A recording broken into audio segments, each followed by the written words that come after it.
அது பெண்கள் அப்படின்னாங்க. நான் என்ன நினச்சிக்கிட்டு இருக்கிறேன், நிதி அமைச்சர், reserve bank governor, prime minister இவங்கெல்லாம் தான் நாட்டை காப்பாற்ற முடியும்னு நினச்சேன். இல்லை, இட்லி சுடுறவங்க தான் காப்பாற்ற முடியும்னு அவங்க ஒரு தீர்மானமான ஐடியாவோட சொல்கிறாங்க. ஆனாலும் அது ஒரு நியாயமான வாதம் தான். ஆண்கள் வீணாக செலவு பண்ணுறாங்க, பெண்கள் வீணாக செலவு பண்ணுறதில்ல. ஒரு பொண்ணு கல்யாணம் அப்படின்னு சொன்னால் ஆண் செய்ய முடியல, பெண் தான். பாரதி அவ்வளோ பெரிய கவிஞர், மகாகவி பாரதி. பொண்ணு கல்யாணத்தை அவருடைய மனைவி செல்லமா தான் முடிச்சு வைக்கிறாள் ஒழிய பாரதியாரால் ஒன்றும் கொடுக்க முடியல. யோசிச்சு பாருங்க, பாரதியை இன்னைக்கு நீங்க பெருசா கவிஞன்னு சொல்லலாம், அப்பன்கிற ஸ்தானத்துல மகளுக்கு செய்ய வேண்டிய உரிமையை அவரால் செய்ய முடியலையே. செல்லம்மா தானே செஞ்சு வச்சாங்க. நீங்க சொல்லல, செல்லம்மா அதை பற்றி சொல்லம்மா அப்படிங்கிறதுக்காக உங்களுக்கு சொன்னேன். இருக்கட்டும், இதுக்கெல்லாம் பதில் சொல்லணும். தம்பி நீலகண்டன் ஆண்களை பெயிலில் எடுப்பதற்கு வருகிறது. அனைவரையும் வணங்கி மகிழ்கிறேன். தமிழ் செய்த தவம் ஐயா சுகி சிவம் அவர்களை நெஞ்சார வணங்குகிறேன். இந்த அரங்கத்தில் வீற்றிருக்கிற தங்கச் சுரங்கங்களே, உங்களை தான் சொன்னேன், நல்லா கை தட்டலாம். அரங்கத்தில் வீற்றிருக்கிற தங்கச் சுரங்கங்களே, 2 வாதங்களையும் சரியாக நிறுத்து பார்த்து, 2 அணியின் வாதங்களையும் சரியாக நிறுத்து பார்த்து, செய்கூலி சேதாரம் இல்லாமல் துல்லியமாய் கணக்கிட்டு சொல்வதற்காக தீர்ப்பு சொல்ல வந்திருக்கிற தங்க தராசு போல வீற்றிருக்கிற எங்கள் நடுவர் அவர்களே, தீர்ப்பு எங்களுக்கே தந்துருங்க. பெண்கள் எவ்வளவு சிக்கனமா இருக்கிறாங்க அப்படிங்கிறத அவங்க வாதிட தேவையில்லை, மேடையை பார்த்தாவே தெரியும் எவ்வளவு சிக்கனமா அவங்க இருக்காங்கன்னு. ஒருத்தர் நடமாடும் நகைக்கடை, ஒருத்தர் நடமாடும் ஜவுளி கடை, எங்களை பாருங்க நடமாடும் ரேஷன் கடை, நடமாடும் பழைய துணி கடை. அப்புறம் அவங்க சாந்தாமணி அம்மா வந்தாங்க, வாங்குற காசு எல்லாம் போய் பச்சை கலர் போர்டு கடையில கொடுத்துட்டு வந்துடுறாங்கன்னு. ஆனா கலர் தெரிகிற அளவுக்கு நிதானமா இருந்திருக்காங்க. நல்லது. நடுவர் அவர்களே, இந்த டாஸ்மாக்கு போறாங்க, பச்சை கலர் கடைக்கு போறாங்க அப்படின்னு சொல்லாதீங்க. அதுலதாங்க ஆண்களுடைய சேமிப்பே இருக்கு, அதுலதான் ஆண்களுடைய சேமிப்பே இருக்கு. சென்னையில வெள்ளம் வந்துச்சு, நிவாரண தொகை வந்துச்சு, வந்த வேகத்துல திரும்ப அரசாங்கத்துக்கே வந்துருச்சுங்க அந்த காசு. ஆமா, அந்த கியூல நிக்கிற ஒரு ஆம்பளை சொல்றான், மச்சான் அரசாங்கத்து காசு நமக்கு எதுக்கு, அரசாங்கத்துக்கே கொடுத்துருங்கடான் காசு. அதுல 3ஆவதா நிக்கிறவன் சொல்றான், அப்படி சொல்லாதரா மச்சான், தண்ணியில வந்த காசு தண்ணியிலேயே போகட்டுங்கிறான் சார். இங்க பாருங்க, உங்களுக்கு வீட்டு சிக்கனம் முக்கியம், எங்களுக்கு நாட்டோட சிக்கனம் முக்கியம், நாட்டோட சிக்கனம் முக்கியம் சார். பெங்களூர்ல இருந்து வந்த மதுபான வண்டி ஒன்னு ஆக்சிடென்ட் ஆகி கீழே விழுந்துருச்சு சார். எல்லாம் செதறி ஓடுது. 1 மணிக்கு எப்படி முழிச்சிருந்தான்னு தெரியல, வீட்டுல இருக்கிற சட்டி முட்டி எல்லாம் தூக்கிட்டு வந்துட்டான் சார். ரோட்ல பள்ளத்துல கிடக்கிறதெல்லாம் ஒருத்தன் கூட்டி குவிச்சள்ளி ஊத்துறான், ஊத்தி கொண்டு போறான். ஏன்? இந்த தேசத்தின் சொத்து வீணாகிவிடக் கூடாது என்பதற்காக. அவன் ஒரு ஊர்ல அந்த பச்சை கலர் கடையை திறக்க கூடாது அப்படின்னு பெண்கள்லாம் சேர்ந்து அந்த கடையை சற்ற திறந்து உள்ள இருக்கிற பாட்டில்லாம் கொண்டாந்து ரோட்ல போட்டு உடைச்சு உதைச்சு எல்லாம் பண்ணாங்க சார். எனக்கு என்னமோ அந்த பாட்டில தூக்கி போட்டு உடைக்கிறதும் உதைக்கிறதையும் பார்க்கல, பாட்டில உதைக்கிற மாதிரி எனக்கு தெரியல, அவ வீட்டுக்காரனையே உதைக்கிற மாதிரி எனக்கு பட்டுச்சு. போட்டு உதைச்சுது. அப்ப நம்மாலு போய் சொல்றான், நீங்க மட்டுமா, நீங்க வீட்டுல குடித்தானே நடத்துறீங்க, நாங்க பச்சை கலர் கடையில குடித்தானே நடத்துறோம். அப்ப வந்து சொல்றான், உனக்கு வேண்டான்னா உற்று தங்கம்.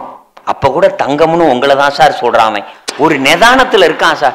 வேண்டான்னா உற்று தங்கம், ஏன் இப்படி எல்லாம் உடைச்சு தேசத்து சொத்தை நாசமாக்குற, வேண்டாம் அப்படிங்கிறான் நடுவர் அவர். அப்புறம் சொன்னாங்க, ஊத்துற அந்த சோத்துல பாலிடாயல ஊத்துனா என்னன்னு. ஏம்மா பாலிடாயல்னு ஏம்மா தனியா ஊத்துறீங்க, சாம்பார் ஊத்துறதே அப்படித்தானமா இருக்கு. நீங்க நடுவர் அவர்களே, ஒரு நீதிபதி குற்றவாளி கூண்டில் இருக்கிறவனை பார்த்து கேட்டாருங்க. அவர் மெத்த படிச்சவரு, ஒரு உயர்நீதிமன்ற நீதிபதி குற்றவாளி கூண்டுல இருக்கிறவனை பார்த்து கேட்கிறாரு, மனைவிய விஷம் வச்சு கொள்ளலாமா அப்படின்னாரு. அவன் என்ன நினைச்சுக்கிட்டான், சரி நீதிபதிக்கு அப்படி ஒரு ஐடியா இருக்குது போல, அவர் நம்மள ஆலோசனை கேட்கிறாரு போல நினைச்சுக்கிட்டு அது வசதியை பொறுத்து செய்யலாமுங்க எசமா அப்படின்ட்டான். அவரு எலே விஷம் வச்சு கொள்ளலாமான்னு உன்னை கேட்கறேன்னா, அதானுங்க நானும் சொல்றேன், வசதி வாய்ப்பை பொறுத்துன்னு. நீ கொன்னுட்டு வந்திருக்கிற அப்படின்னா அவன் கண்ணீர் விட்டு சொல்றான், சார் விஷம் வச்சு கொள்ளலாமான்னு என்ன கேட்குறீங்கல்ல, அவன் மட்டும் ரசம் வச்சு கொள்ளலாமாங்கிறான். நீங்க நடுவர் அவர்களே கொஞ்சம் நஞ்சம். அப்புறம் புடவை கட்டுறாங்களாம், புடவை கட்டுறாங்க. ஒருத்தன் உயர்நீதிமன்றத்தில் தீர்ப்பு சொன்னாங்கல்ல, தீபாவளிக்கு பட்டாசு 2 மணி நேரத்துக்குள் வெடித்து விட வேண்டும் சொன்னாங்கல்ல. ஒருத்தன் கெஞ்சரான் சார் கோர்ட்ல போய், அப்படியே 2 மணி நேரத்துக்குள்ள புடவையும் எடுத்துருமுன்னு ஒரு தீர்ப்பு சொல்லுங்கயாங்கிறான். தீர்ப்பு சொல்லுங்கிறான். நீங்க புடவை எடுக்க போனீங்கன்னா ஒருத்த எடுத்துட்டு அந்த அம்மா எனக்கு அந்த புடவை தான் வேணுங்குது, இவன் தூக்கிட்டு வந்து கல்லாவில் இருக்கிற ஓனர்கிட்ட காட்டிட்டு கண்ணகி மதுரையில பாண்டிய நெடுஞ்செழியன் கிட்ட வழக்குரைச்ச மாதிரி கண்ணீரும் கம்பளையுமா கெஞ்சறான், சார் இந்த புடவை வேண்டாம் ஐயா, இந்த புடவை வேண்டாம் ஐயாங்கிறான். அவ இந்த புடவை தான் வேணுங்கிறா. என்ன உனக்கு பிரச்சனைங்கிறான். அவன் சொல்றான், தூக்கி துவைக்க முடியலங்க, கனமா இருக்குதுங்கிறான் சார், கனமா இருக்குதுங்கிறான்.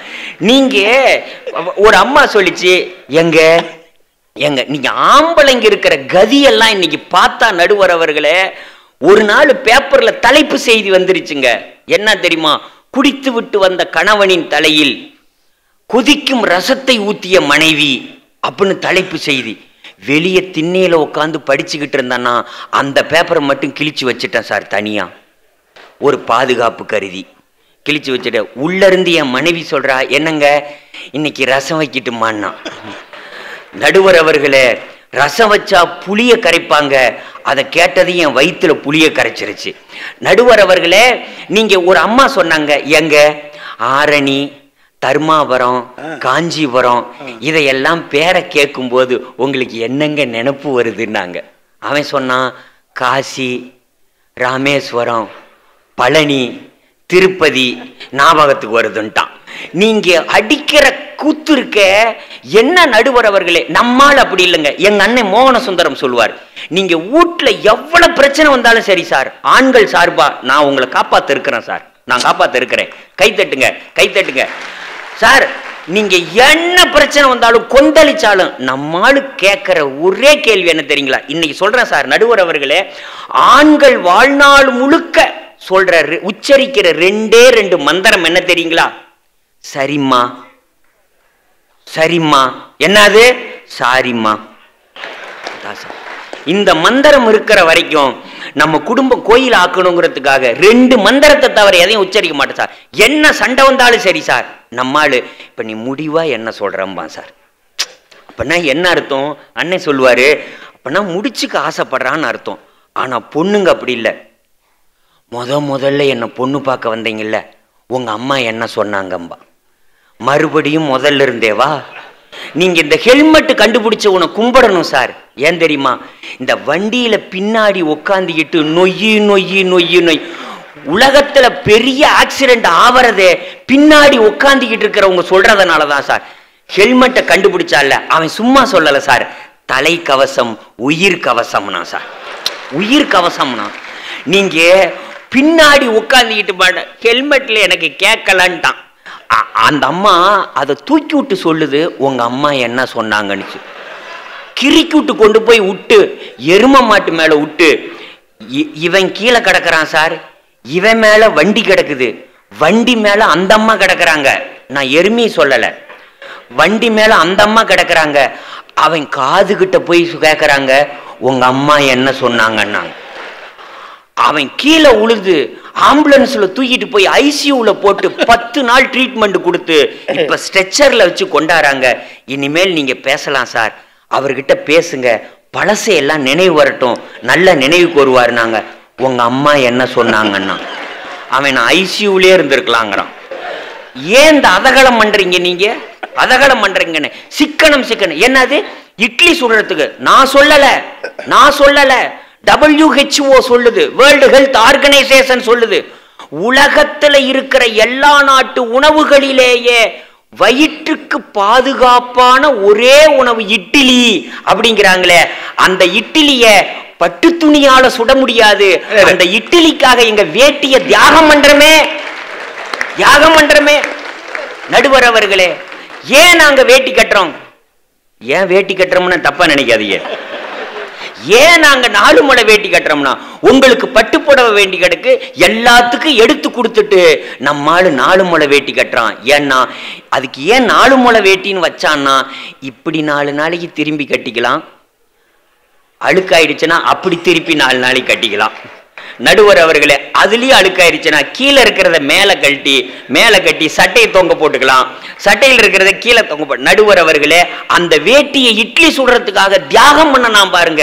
நம்மால் சார் குடும்பமே எவ்வளவு இருந்தாலும் வாங்கிக்கிறீங்க, மிச்ச 40 ரூபா லுங்கியில தீபாவளியை கடத்துறானே, அவன் தான் சார் தியாகி, அவன் தான் தியாகி. நீங்க கொஞ்ச நெஞ்சம் அல்லங்க, நீங்க இப்பவும் சொல்ற சார் சிக்கனங்கிறங்களே, நான் சும்மா சொல்லல, கல்ல வாங்கி அப்புறம் சொல்றாங்க.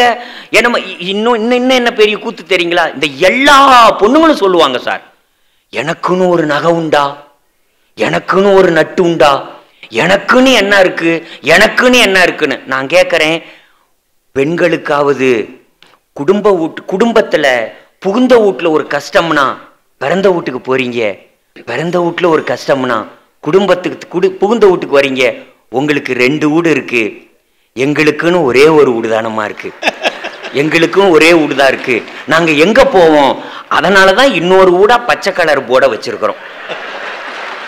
ஒருத்தி கேட்டா, எங்க கண்ணுக்கழகா நாறு கீழே எங்க இப்படி குடிச்சிட்டு வர்றீங்கன்னா, அவன் கண்ணீர் விட்டுக்கிட்டு சொல்றான், எனக்கு மட்டும் குடிக்கணும்னா ஆசை, அந்த தெருவுல போவையிலேயே ஒரே நாத்தடிக்குது, அங்க நிக்கிறவன் மேலெல்லாம் ஒரே நாத்தடிக்குது, உள்ள போனா ஈயா முக்கியதுங்க. ஆனாலும் ஏன் தெரியுமா தங்கம் குடிக்கிறேன்? அழகா இருக்கீல ஏன் குடிக்கிறேன்னா கேட்கிற, நான் குடிச்சிட்டு வந்தா தான் தங்க நீ அழகாவே தெரியறான்ட்டான்.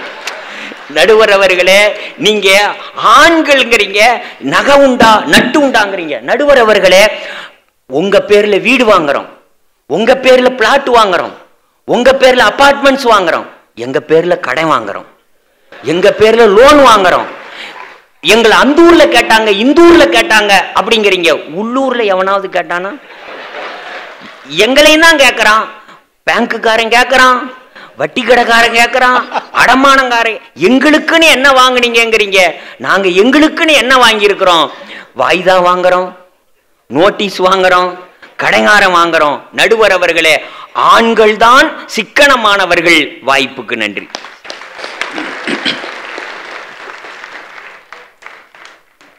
வாழ்க்கையில் இந்த பிபி சுகர் இதெல்லாம் மாத்திரை மருந்துக்கு கட்டுப்படுதோ இல்லையோ, நல்ல வாய் விட்டு சிரிச்சா பிபி கண்டிப்பாக குறையுது. உண்மை. ஏன்னா நம்ம சிரிக்கிற போது நம்முடைய ஸ்ட்ரெஸ்ஸு டென்ஷன், இன்னைக்கெல்லாம் சிரிக்கிறதுக்கே நேரம் இல்லை மனிதர்களுக்கு. காலையிலேருந்து ராத்திரி வரையில் நாம் வரிசையாக அப்படியே ஒரு ஸ்ட்ரெஸ் ஏற்பட்டு கொண்டே போகிறது. அவர் பேசுனதில் நியாயம் இருக்குது நியாயம் இல்லைங்கிறத பற்றி அப்புறமா யோசிப்போம். ஆனால் நான் அவர் பேசின போது மனசு விட்டு சிரித்தோம் பார்த்தீங்களா, கண்ணில் தண்ணி வர்ற அளவுக்கு சிரித்தோம் பார்த்தீங்களா. இன்னைக்கு நீங்கள் வீட்டில் போய் செக் பண்ணுங்கள், எல்லாருக்கும் பிபி நார்மலாக இருக்கும். நிஜமாவே சொல்கிறேன், அவ்வளோ நல்லா இருக்கும் உடல். மனிதனுக்கு மிகப்பெரிய சந்தோஷத்தை தரக்கூடியது சிரிப்பு. நீங்கள் கொடுத்த ஆர்கியூமெண்ட்டில் நியாயம் இருக்குது நியாயம் இல்லைங்கிறத பற்றி எல்லாம் அப்புறமா யோசிப்போம். ஆனால் எங்களெல்லாம் ஒரு 15 நிமிஷம் மனம் விட்டு சிரிக்க வச்சிங்கல்ல, அது 100 கோயில் கட்டின புண்ணியம். நம்ம சேனலை லைக் பண்ணுங்க, கமெண்ட் பண்ணுங்க, ஷேர் பண்ணுங்க, சப்ஸ்கிரைப் பண்ணுங்க, மறக்காம பெல் பட்டனை பிரஸ் பண்ணுங்க. என்றும் இணைந்திருங்கள் கோல்டு குருவுடன்.